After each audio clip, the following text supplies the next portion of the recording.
Hey folks, and welcome to another video of mine. I hope you're at home, I hope you're safe and healthy and celebrating this time of Easter together with families. At the time of making this video, we are on day 17 of the 21-day lockdown here in India. Now before I get started, I just have a small request. It takes a lot of time and effort to make each of these videos, so it would really mean a lot to me if you could kindly hit that like and subscribe button and that bell icon as well if you want to be updated with any of my latest videos. So with that said, without further ado, let's get started.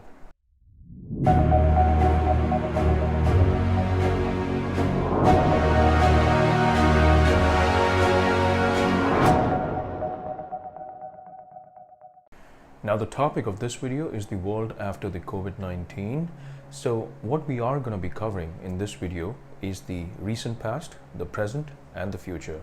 Now when we talk about the recent past, we're going to be talking about how the COVID-19 has changed the world in the last few weeks and months, and what are the current challenges that we are facing with COVID-19 right now, and the possible futures from an economic and human perspective. Let's start off by taking a look at some of the pictures from around the world. Now, these were places which were hustling and bustling with people, but now they're all empty. When you look at our airports, our restaurants, schools, colleges, universities, even our parking lots, they're all empty. There are no people walking on the roads or the streets because of the strict lockdown measures that have been imposed by the government for our safety. And apart from that, industries, companies, they've all been negatively impacted due to the COVID-19.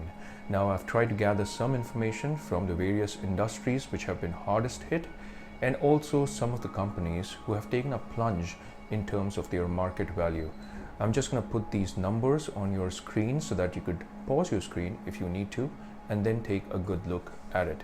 But these have been the recent weeks, the last month, just 1 month. And we've seen such huge negative economic, monetary impacts for industries as well as companies. Now, of course, with these companies getting negatively impacted, it is going to have a trickle-down effect on jobs as well. And that's exactly what has happened. If you take a look at the national average of the US unemployment rate percentage in the month of March 2020, that stood at 4.4%. However, according to a New York Times article, you do have over 10 million people who had claimed the unemployment insurance just between a period of March 15th to March 28th. And if you take these things into consideration, then you could very well be looking at an unemployment percentage of anything between 13 to 15%. And that's just for the month of March 2020 in the US. If you talk about developing nations like India and the unemployment percentages here in India, then it's been at an all-time high. The unemployment percentage, according to a recent CMIE data, in the month of March 2020 for India has been at an all-time high of 23.8%. Now remember, the last time we saw such numbers was during the time of the Great Depression in the 1930s, where the US unemployment percentage was at 24%, and some countries experienced a rate of around 33%. So we're talking about unemployment rates at an all-time high because of the COVID-19. Unemployment in the US has made headlines over the last 2 weeks because there are over 10 million people who have actually claimed the unemployment benefits. But here in India, we're talking about 120 million people who have lost their jobs. And in India, 90% of the people work in the informal economy, which means that due to the COVID-19, there could be 400 million people who could be pushed further or deeper into poverty due to this COVID-19 crisis. Now, moving over from our recent past few weeks or month, let's talk about the challenges that we face today because of the COVID-19. Now, the biggest challenge that we have is the fact that there is such a lot of uncertainty around this virus or the disease. Now, how it spreads, how it infects, it's uncertain right now. There are a lot of unanswered questions like, is this going to be seasonal? Is heat going to be able to kill it? On top of that, there is no proven method to cure or to treat the virus. There are no vaccines. In fact, if we do not start the trials today, we're not going to be seeing a vaccine for the next 12 to 18 months. The only proven method to prevent the spread of this virus is self-isolation. That's exactly why we have the world governments who have imposed these strict lockdown measures all over the world to ensure that this virus does not spread anymore. According to a recent statement released by the Indian Council of Medical Research, it suggests that one COVID patient can infect as many as 406 people in a span of 30 days in the absence of self-isolation. Now, this virus does not look at your creed, race, the color of your skin, your social status, your gender or age. It literally infects anyone and everyone that it comes in contact with. Due to that, a lot of people saw this virus as being the great leveler. A lot of prominent figures, celebrities, politicians, in fact a lot of rich folks had come forward and shared their experiences when they were diagnosed with it. But it is actually the poor people who are going to be hit really hard because the proportionate losses are going to be far greater when it comes to those who live in poverty. A quick word before I put out the next piece of information on the screen. This is not to lash out at all those people who have made high amounts of money. They worked really hard to get where they are. They worked really hard to make that money. Now, this section is to highlight the level of social disparity that exists in our society right now. So with that said, let's take a look at some of these numbers. Now, the top paid actor in the year 2019 made $62 million in just 1 year. Now, if you compare that to how much a police officer makes in 1 year, remember, these are the same people who are right now out on the streets ensuring that we are kept safe and healthy at our homes. So if you take the average salary of a police officer in the US, depending on which state you're from, then that could be around $65,000 per year. At that rate, it would take the police officer or police officers not 10, not 100, but 1,000 years to get to that figure of $62 million. Now, that's the US. If we talk about developing nations like India, in India, the average salary of a police officer would be around $7,000 to $8,000 per year, not a month, per year. So that means at that rate, it may take close to 12 to 15,000 years to get to a level of around $62 million. That's a police officer. Now, if we talk about teachers, people who literally shape the futures because they are the ones who educate us. The average salary of a teacher in the US is around $80,000 per annum. And if you compare that to what an athlete, the top paid athlete, made in the year 2019, then the top paid athlete made $92 million post-tax. So it would take that teacher more than 1,000 years to be able to make that money in the US. And again, if we talk about developing nations like India, then a teacher year would make around $5,000 to $6,000 US dollars per annum, not per month, per annum. And at that rate, it would take close to 15,000 years for a teacher or teachers to get to that annual earning of the top paid athlete. That is $92 million.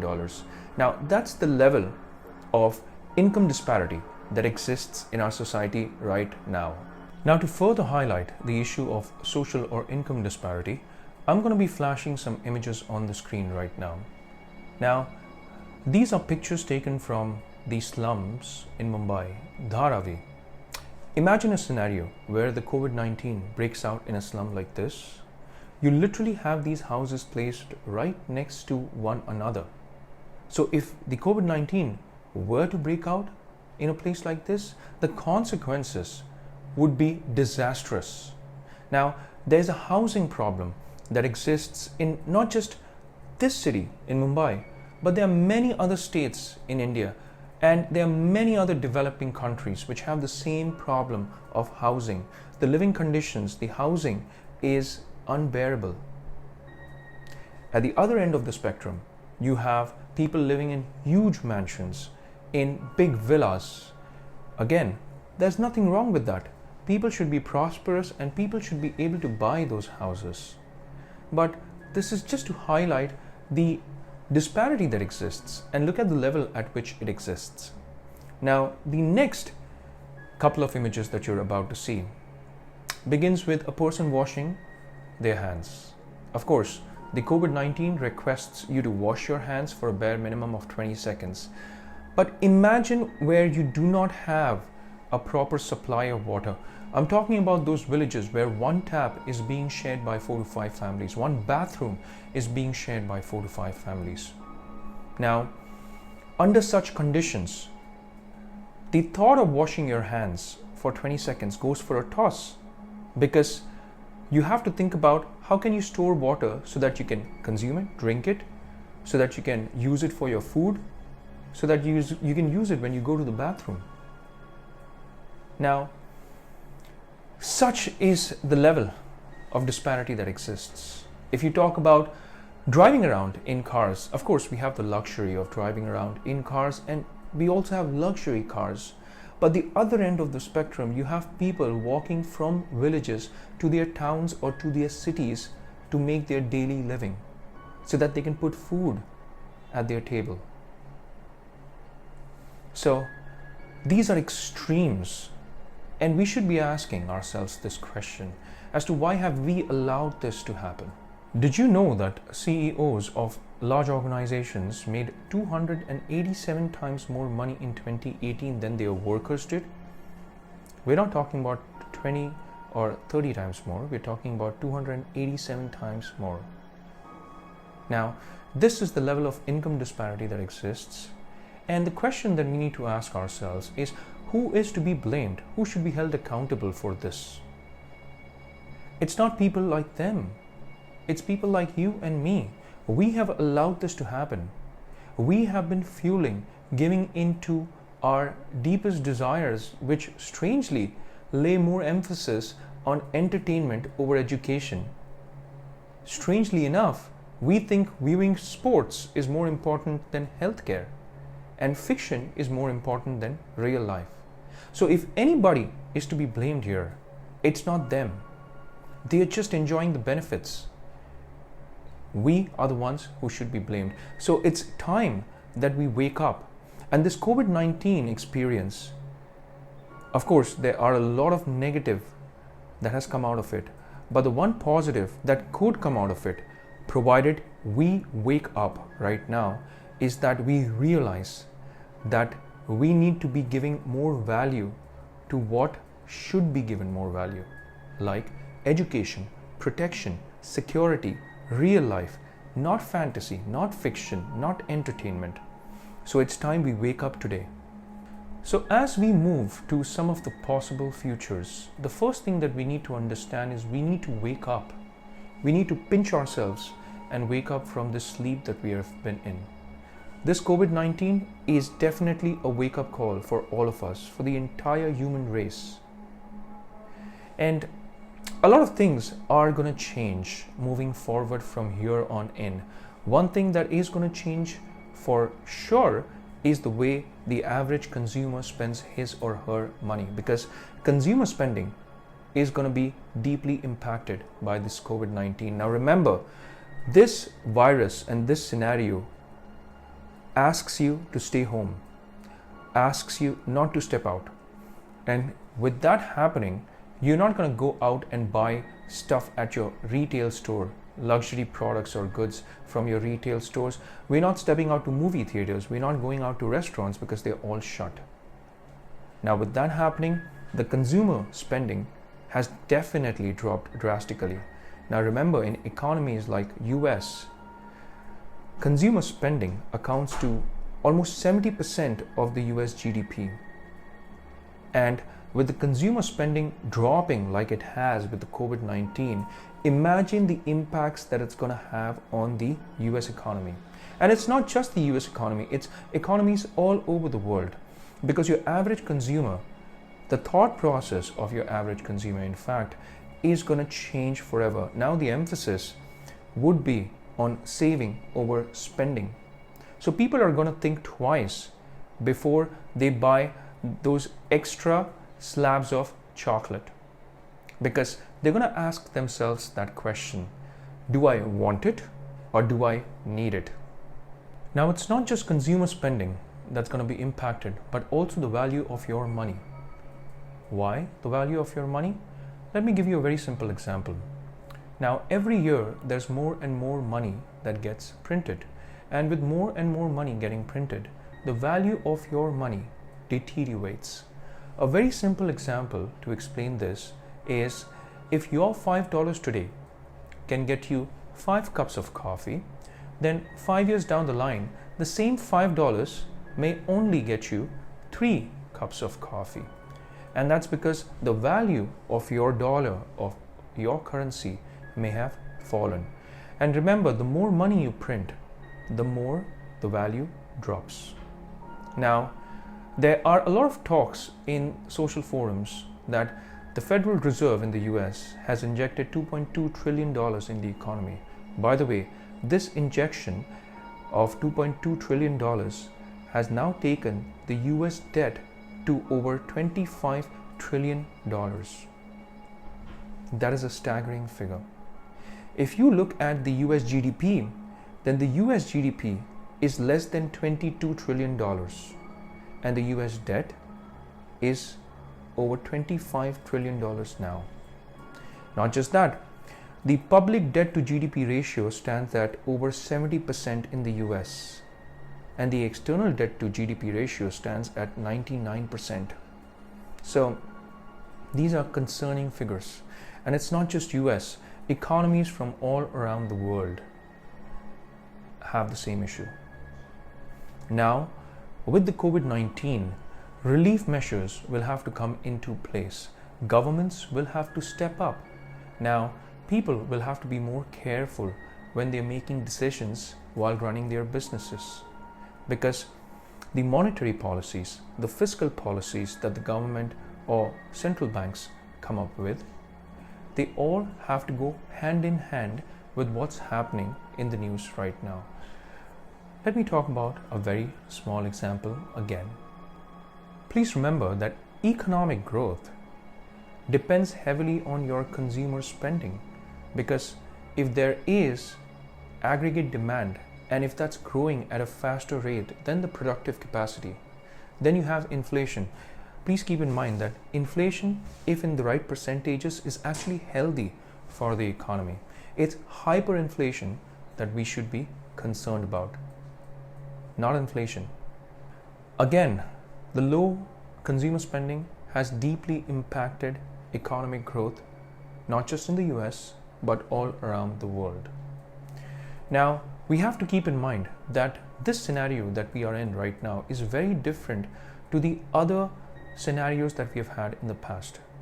Whether we talk about the Great Depression or whether we talk about the recession in 2008 and 2009. Because monetary policies and fiscal policies could actually fix those issues.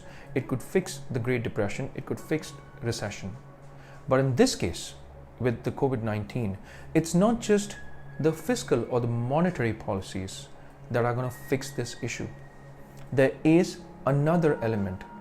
Unless and until we come up with a health solution, which means if the experts do not come up with a solution, then irrespective of whatever monetary or fiscal policy changes we make, it's all going to go in vain. Because hey, if we do not fix a cure for this COVID-19, if we do not find a vaccine for it, this means that we could be talking about extended lockdowns, because that's the only proven way to contain the spread of the virus. That is why this scenario, the COVID-19, is so different to the other recession problems that we have had, because hey, they could be fixed with monetary or fiscal policies, but this one, not just those monetary or fiscal policies, but you have to come up with a health solution as well. So there is an additional factor that comes in play. And unless that happens, no matter how many fiscal changes, no matter how many monetary policy changes you make, it may all go in vain. It may buy us time, yes, of course, by giving relief to your average consumer, by making sure there's money to be able to sustain their daily lives. Yes, we are buying time. But unless we come up with a cure for this, a vaccine for this, we're talking about extended lockdowns. And with that happening, your consumer spending is never going to go back to where it used to be. So the world has already changed, and the world is going to change further. One thing's for certain, the average consumer and the way the average consumer thinks has now changed forever. So we focused on a lot of things in this video, and while I'm wrapping up this video, I would again like to request all of us to think about how we've been living our lives, because this COVID-19 experience is definitely a humbling one, and it is definitely a wake-up call to all of us to change the way we think, because we have been giving so much of importance to entertainment over education, to viewing sports over actual healthcare, to fiction over real life, that we've been lost.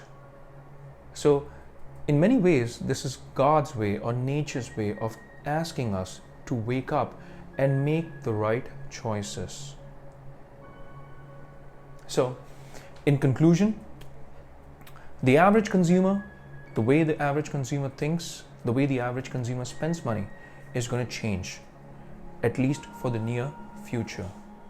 If we want to create those better possible futures, then we need to change the way we think, because the emphasis should be on things which deserve more worth or merit. We also have to look at the type of jobs that we're doing, the profession that we're doing, and our output in the jobs, and being rewarded as per our merit. And when we are getting rewarded, we can't talk about insane differences. We can't have differences of around 300 times or 350 times between what a CEO makes and what your average worker makes.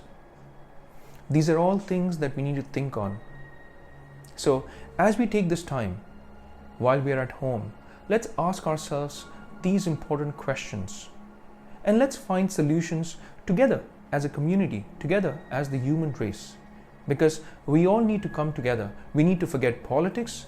We need to forget which part of the world we are from. We need to forget religion, faith, and we need to come together as the one human race to come up with solutions which create that better future. So while I'm ending this video, I would like to request all of us watching this video to do just that. Think, so that we can make that better future. Now, stay home, folks. Stay healthy. A happy Easter to all of them watching. And please make sure that you're keeping everybody in prayer. All big shout out to all those people who are risking their lives right now to make sure that we are kept safe and healthy. So let's pray for all those people who are right in the front lines of this fight with COVID-19. Motivate one another, stay in touch, communicate through these video calls with one another. May God bless you, may God keep you safe. Take care, folks.